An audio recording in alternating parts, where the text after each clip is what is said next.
Alle 2,5 Tage stirbt in Brasilien ein Mensch an einer Pestizidvergiftung. Es geht jetzt ja auch darum, dass wir schnell sind. Es geht darum, dass man uns nicht sieht. Wenn die Pestizide versprüht werden, dann weht der Wind die auch quasi teilweise direkt zu denen tatsächlich in den Hinterhof. Diese giftigen Chemikalien kommen auch aus Europa. Aber europäische Politikerinnen versuchen, die Verantwortung auf die Landwirte in Brasilien zu schieben.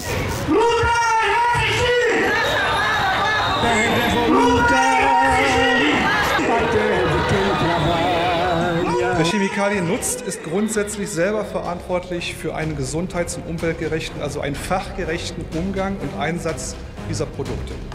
Der Bauer muss sich, seine Familien, seine etwaigen Angestellten schützen. Die einzigen, die davon profitieren aktuell, wären die Großkonzerne in der Europäischen Union. Schutz von Umwelt-, Sozial- und Menschenrechten. No le sé cómo viven, pero yo siempre escucho por la... Hoffnung war immer, dass man Handel mit dem Schutz der natürlichen Ressourcen hier des Regenwaldes, aber auch des Klimas verbinden kann.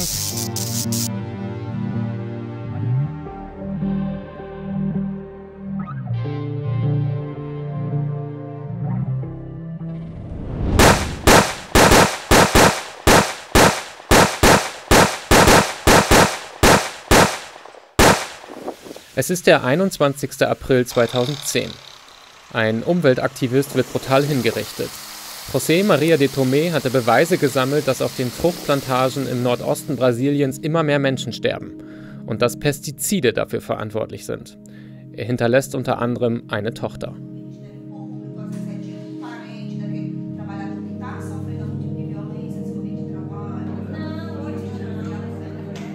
Wie viel Geld muss in dem Pestizidgeschäft stecken, wenn hier sogar Menschen ermordet werden, die gegen den Pestizideinsatz kämpfen?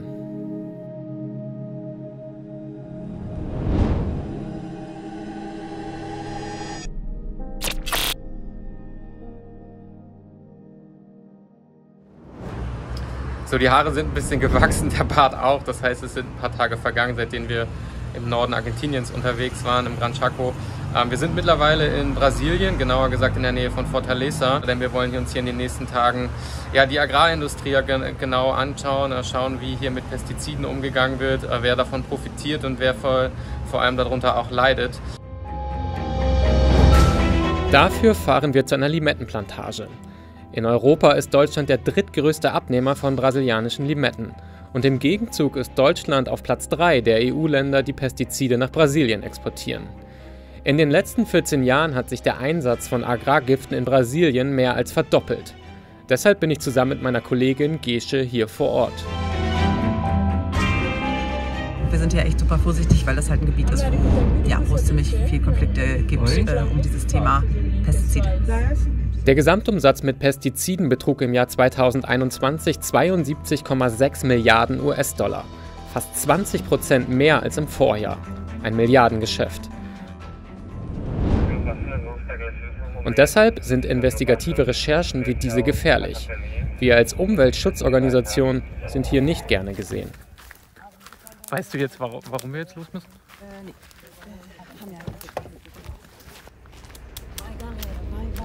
Meine brasilianischen Kollegen sind da hinten gerade und machen Fotos und Videos, die zeigen, dass die Menschen eben hier auf den Feldern ohne Schutzausrüstung arbeiten und da eben die Pestizide aufs Feld bringen. Ich selbst sollte und durfte jetzt nicht aussteigen, weil mir gesagt wurde, das ist einfach zu gefährlich. In diesem Fall ist zum Glück alles gut gegangen. Wir haben ein paar Aufnahmen machen können, aber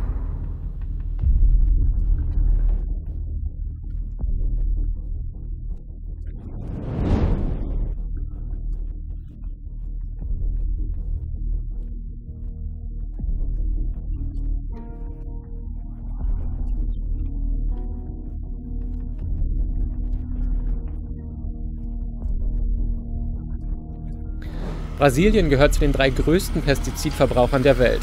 Agrargifte sind hier überall, im Trinkwasser, in Flüssen, in Fischen, im Menschenblut, selbst in der Muttermilch, wie Antonia Marcia Chavez am eigenen Leib erfahren musste.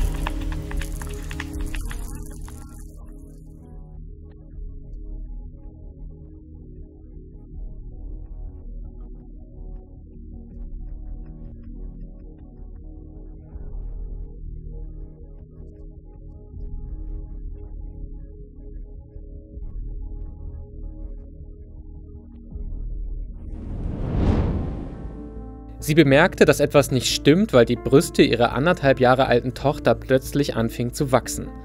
Anzeichen von Pubertät schon im Kleinkindalter? Tatsächlich belegen Studien, Pestizide können in den Hormonhaushalt von Menschen und Tieren eingreifen. Und der Pestizideinsatz und die giftigen Folgen könnten sich noch verstärken, denn die EU will mit Brasilien und den anderen Mercosur-Staaten ein Freihandelsabkommen abschließen. Ein Abkommen, das das Geschäft mit Pestiziden fördert, geht aber gegen EU-Umweltziele. Und auch die Ampel wollte doch eigentlich laut Koalitionsvertrag den Gesamtverbrauch und die Risiken chemischer Pestizide sowie den Einsatz gefährlicherer Pestizide bis 2030 um 50% reduzieren.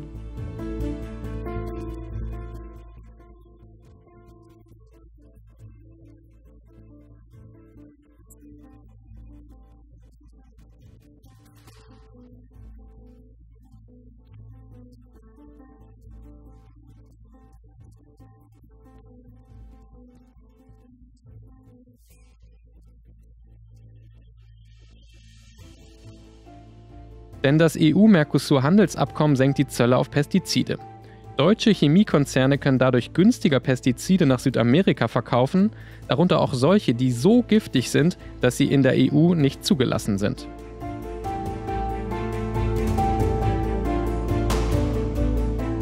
Mercosur muss jetzt vorangebracht werden.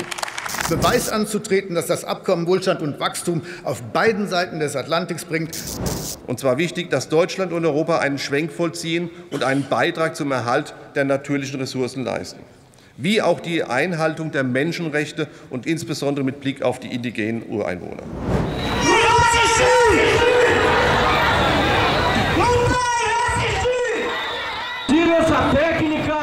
Während die Politik also fadenscheinige Argumente für den globalen Handel hervorkramt, gehen in der Region um Fortaleza Menschen auf die Straße, bilden Kooperativen, werden aber kaum gehört.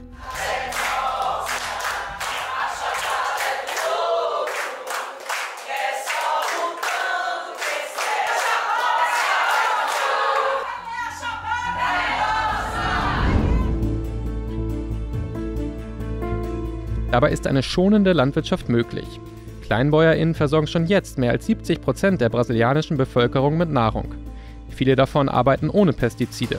Einer von ihnen ist er, José Uedes da Silva.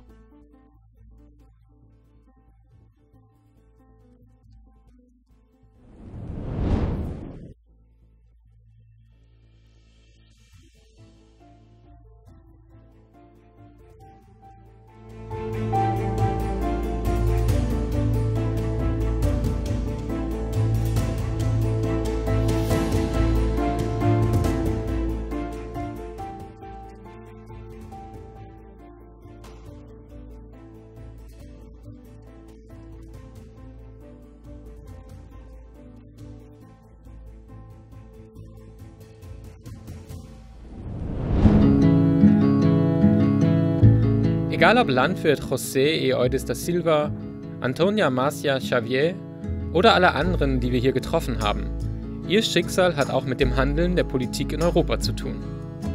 Wenn ihr auch keinen Bock darauf habt, dass wirtschaftliche Interessen weiter wichtiger sind als Menschenleben, dann folgt uns und macht bei uns mit. Zusammen stoppen wir den Giftvertrag EU-Mercosur.